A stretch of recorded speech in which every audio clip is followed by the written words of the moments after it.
الرحيم.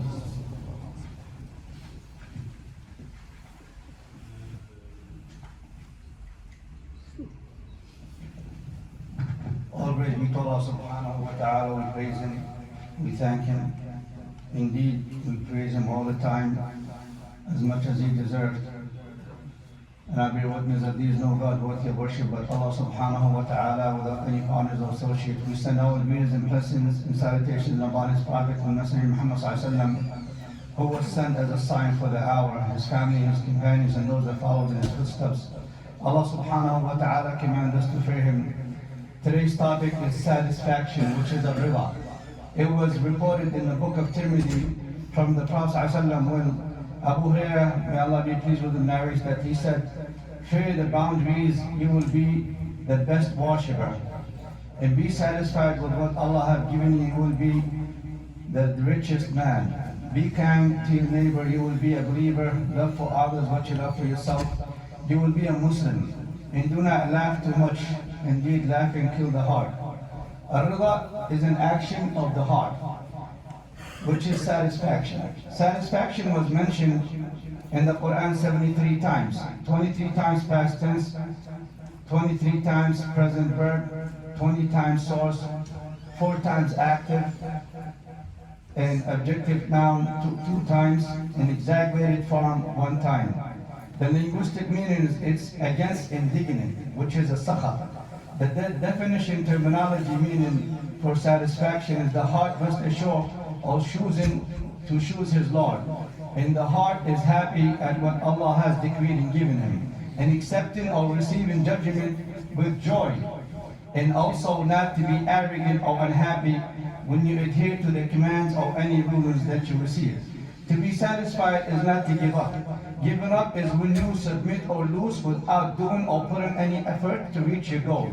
But to be satisfied is that you do your best of your ability and you struggle to reach your goal. Then you are satisfied in accepting the end result, whether you achieve your goal or you did not reach your goal.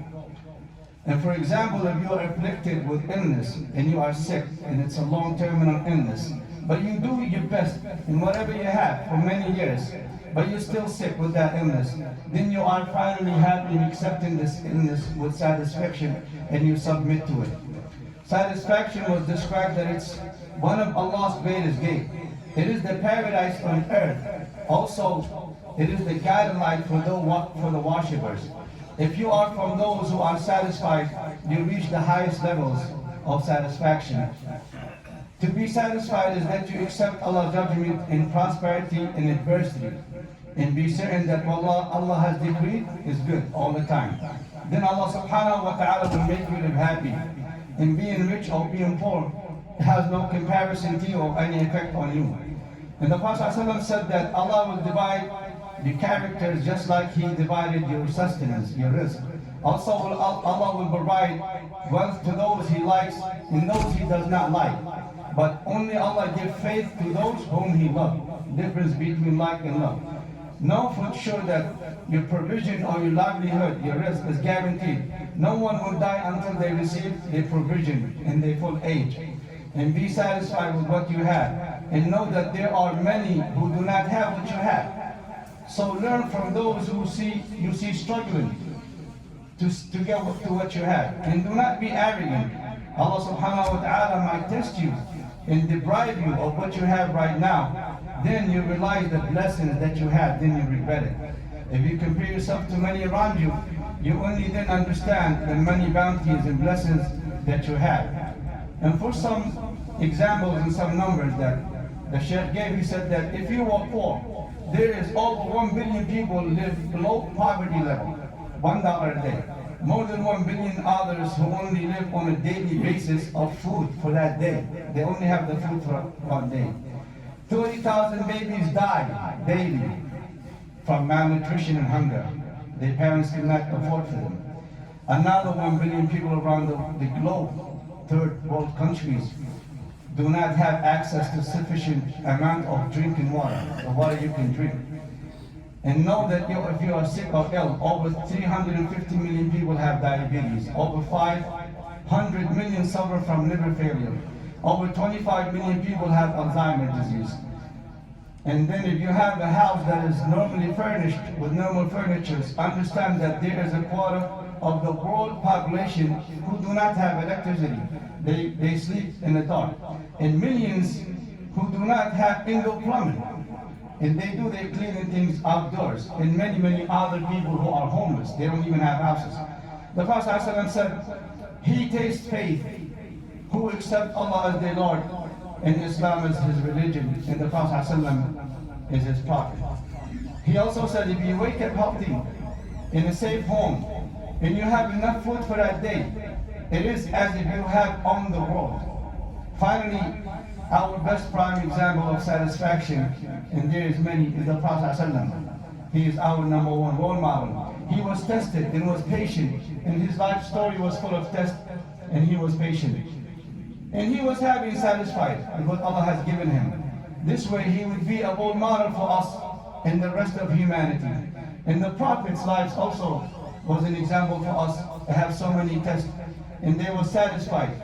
Also the Sheikh finished and he said there was a story of a king who was arrogant, and he had a minister.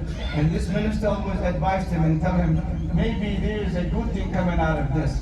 When there was fishing one day, the king cut his finger, and he said, maybe something will come out of this good. Then the king commanded for him to be in prison and jailed him, because he don't like how this minister is happy with everything he gets or the outcome of the results. And then the king went out again on a journey, and he was traveling. And it was mentioned that he was held captive by a tribe. And on that day, this tribe had a holiday. There was idol worshippers, and they bring forward a sacrifice of something for their Lord, or their idol. And this is a king who looks very healthy and everything. But then they realized that he was missing a finger, so he cannot be a sacrifice. And so they let him go. Then he remembers this minister. And he went back and took him out of jail, and he said, what is it that you have this satisfaction in you? And how you wasn't even mad when I put you in jail? He said, maybe Allah subhanahu wa ta'ala put me in jail. If I was to come with you, they would have let you go and took me as a sacrifice. And this is what happened. We're all being tested, but we need to be happy and satisfied with what Allah subhanahu wa ta'ala is testing us to give us. And do not forget your brothers and sisters in Palestine who is going right now through so many tests and tribulations. Wa jazakumullah.